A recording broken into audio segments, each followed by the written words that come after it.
Selamat siang, perkenalkan, saya Febri Salsalina dari kelas 11 MIA 4 akan menjelaskan tentang osifikasi dan artikulasi. Osifikasi adalah sebuah proses pembentukan tulang. Proses ini telah dimulai ketika manusia masih dalam kandungan atau rahim sang ibu. Tulang embrio mulai terbentuk pada minggu ke-6 atau ke-7 masa kehamilan.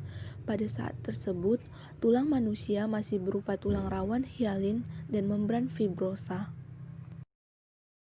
Proses terbentuknya tulang atau osifikasi terbagi menjadi dua. Yang pertama, osifikasi intramembran. Osifikasi intramembran adalah proses pembentukan tulang tengkorak dan tulang cangkang. Selama osifikasi intramembran di tengkorak, sel-sel mesenkimal yang berasal dari perkembangan saraf berubah menjadi nodul padat.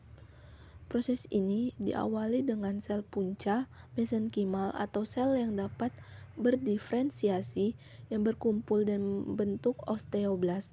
Saat inilah proses osifikasi dimulai dan mencakup tahap-tahap berikut ini.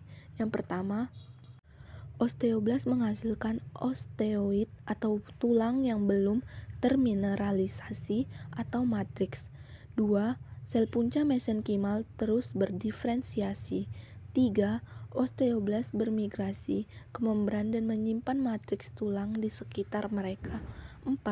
Osteoblas yang dikelilingi oleh matriks kemudian berdiferensiasi menjadi osteosit. 5. Osteosit kemudian mengeras dalam beberapa hari. Yang kedua, osifikasi endokondral. Osifikasi endokondral adalah proses pergantian tulang rawan menjadi tulang keras selama proses pertumbuhan. Proses osifikasi ini bertanggung jawab pada pembentukan sebagian besar tulang manusia. Tahap-tahap proses osifikasi endokondral adalah sebagai berikut. 1.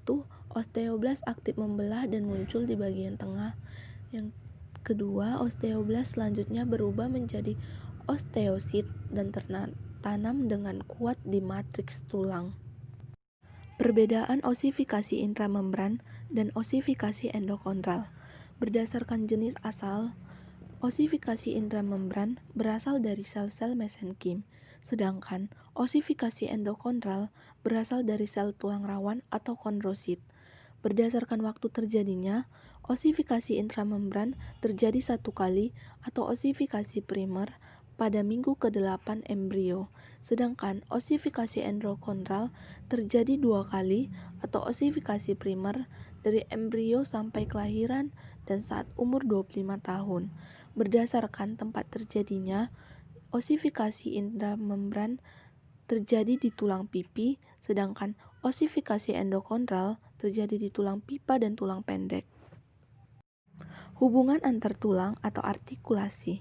Sendi adalah tempat antara tulang-tulang atau antara tulang rawan. Untuk memungkinkan adanya pergerakan, diharapkan adanya sendi. Sendi dibentuk di dalam kartilago di daerah sendi. Mula-mula kartilago akan membesar, lalu kedua ujungnya akan diliputi jaringan ikat.